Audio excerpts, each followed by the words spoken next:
तो जैसे कि हमारा 14 जनवरी का ये हमारा सेकंड पार्ट वीडियो है एंड इस वीडियो में हम बात करने वाले हैं, जैसे हमने पिछले वीडियो में बात करा हुआ था, तो हमारा जो नेक्स्ट टॉपिक था वो है परचेज मैनेजमेंट। इसके बारे में बात करने वाले हैं। इस वीडियो को हम आगे बढ़ाने से पहले हम लोग आपको यही सजेस्ट करेंगे ना, अगर आप इस चैनल पर नए हैं ना, इस वीडियो को जरूर लाइक कीजिएगा, चैनल पर नए हुए चैनल को सब्सक्राइब कर लीजिएगा। एंड गाइज, जो आगे हम डिस्कस करने वाले हैं ना, वो ये हो जाती है कि एक बार थोड़ा सा हम लोग जूम कर लेते हैं, क्योंकि हमारा नोट्स यहाँ पे बना हुआ है पहले से। तो यहाँ बताया जा रहा है ना कि जो परचेज मैनेजमेंट जो होता है ना, इसके बारे में हम लोग डिस्कशन करने वाले हैं, एज यू नो डैट। तो अब चलिए हम लोग वन बाय वन करके यहाँ पे पढ़ लेते हैं। तो परचेज जो होता है ना, एक इंटीग्रल प्रोसेस है in the majority of businesses. जितने भी बिजनेस हैं उन मेजोरिटी में आपको परचेज जो है ना एक इंटीग्रल प्रोसेस है। और manufacturing company purchase the raw materials और सर्विसेज। एक मैन्युफैक्चरिंग कंपनी जो होता है ना, परचेज करता है आपको रॉ मटेरियल्स को, सर्विसेज नीडेड जो है उनको क्या करने के लिए, अपने प्रोडक्ट्स को बनाने के लिए। एक रिटेल कंपनी जो होता है ना, वो बाई करता है और सेल करता है आइटम्स को, वाइल एक होलसेलर जो होता है ना, और सेम चीज़ को बल्क में करता है। ठीक है। सो इसलिए हम लोग बात करेंगे कि in both manufacturing and retail business, मतलब कि मैन्युफैक्चर और रिटेल बिजनेस में परचेजिंग जो होता है ना, वो ड्राइव करता है किस चीज़ को, ऑपरेशन ऑफ द बिजनेस को। इसलिए परचेजिंग और इसके सारे रिलेटेड प्रोसेस जो है ना, वो मैनेज होते हैं फॉर मैक्सिमम क्वालिटी और timeless at the minimum cost. ठीक है। परचेज मैनेजमेंट जो होता है ना, एक आपको most vital areas of companies operation इसको बोला जाता है आपको, जो कि डायरेक्टली अफेक्ट करता है आपके बॉटम लाइन को।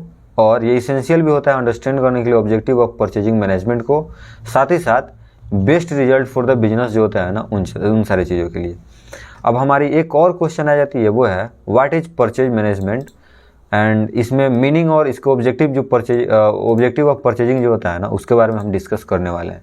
एज यू अर्ली नो कि हमने बात कर लिया है व्हाट इज परचेज मैनेजमेंट के बारे में, तो इस आगे वाले टॉपिक में हम बात करेंगे मीनिंग एंड ऑब्जेक्टिव ऑफ जो परचेजिंग होता है ना, उनके बारे में। ठीक है।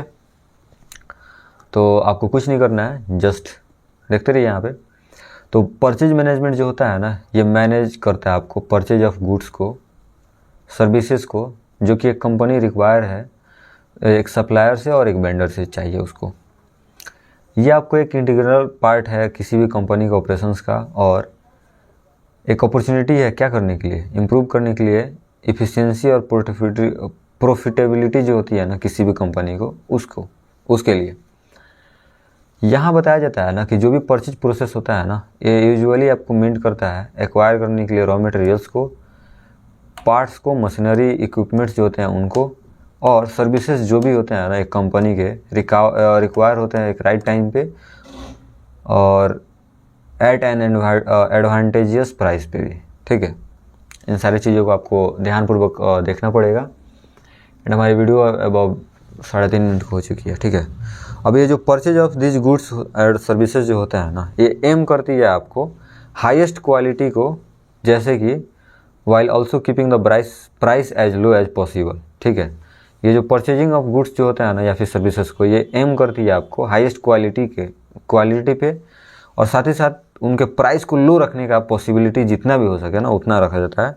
क्या करने के लिए, इन्हेंस करने के लिए कंपनी के प्रॉफिटेबिलिटी को। ठीक है। अब कंपनी जो है ना, वो must pay close attention to business purchase management.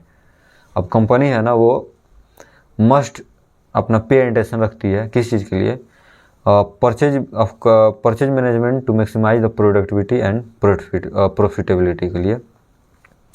They should also monitor the quality of the procured item. उन्हें क्या करना है ना कि मॉनिटर करना चाहिए किसी भी क्वालिटी जो होता है प्रोक्यूर्ड आइटम का, उनको मेंटेन करने के लिए उनके क्वालिटी और स्टैंडर्ड्स को। और साथ ही साथ बात करूँ ना मैं, तो टाइमलाइन ऑफ जो परचेज होता है ना, वो बहुत ही इंपॉर्टेंट होता है आपको ये इंश्योर करने के लिए कि जो उनका इनपुट होता है ना, वो रिक्वायर करता है आपको manufacturing are always available in sufficient quantity. जो मैन्युफैक्चरिंग होता है ना, वो आपको रिक्वायर है किस चीज़ के लिए, सफिशिएंट जो क्वांटिटीज होती है ना, उन सारी चीज़ों के लिए व्हेन एवर रिक्वायर्ड। तो इतना आपको मतलब मैं बता दूं कि जो भी है आपको बेस्ट तरीक़ा से जानना है। तो गुड परचेज मैनेजमेंट जो होता है ना, इनेबल करता है आपको कंपनी को stay competitive and achieve economic of scale. जो गुड परचेज मैनेजमेंट होता है ना, किसी भी प्रोडक्ट को आप अगर एक बेस्ट वे से परचेज करते हैं या फिर मैनेजमेंट आपके पास है प्रॉपर, तो वो आपको बूस्ट करता है किसी भी चीज़ को, प्रोडक्टिविटी को, या फिर आपके जो भी इकोनॉमिक अचीवमेंट्स हैं ना, उन सारे को कवर करने के लिए। साथ ही साथ मार्केट में काफ़ी सारे कंपटीशन है ना, उनसे आपको कॉम्पिटिट कर पाने का एक ये देता है, ठीक है, बैक सपोर्ट देता है, और वो भी एक लार्ज स्केल में देता है। बिजनेस परचेज मैनेजमेंट जो होता है ना, वो ऑल्सो रिक्वायर करता है किस चीज़ को, कंपनी के सिलेक्टेड राइट वेंडर्स को एक मेंटेन करने के लिए good maturely beneficial relationship with them, ठीक है। वाइल अगर बात करें maintaining business relations with regular vendor और the company should also minimize the risk of having too small और group of vendors.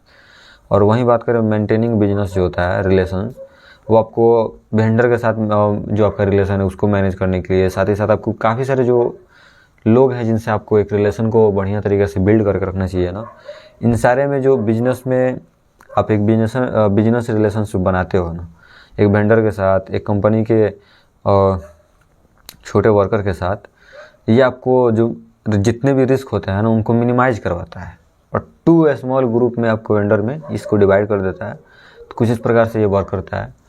And in सारे टॉपिक को हमने तो कवर कर लिया है। अब meaning and definition of purchasing के बारे में हम बात करेंगे। तो उससे पहले मैं आपको बता दूं ना कि अगर आप इस चैनल पर नए हैं एंड अगर आपको ये वीडियो थोड़ी बहुत भी इंटरेस्टिंग लग रही हो, तो मैं आपको यही सजेस्ट करूँगा कि आप इस वीडियो को जरूर लाइक कीजिएगा। चैनल पर नए हो चैनल को जरूर सब्सक्राइब कर लीजिएगा गाइस, क्योंकि हम लोग आप लोग के लिए काफ़ी ही इस टाइप के टॉपिक लाते रहते हैं जो कि आपको एक्सप्रेस करेगा किसी भी कंडीशन में। तो मैं आपको यही बोलूँगा कि आप चैनल पर नए चैनल को सब्सक्राइब कीजिए। मिलते हैं नेक्स्ट वीडियो में, तब तक के लिए बाय।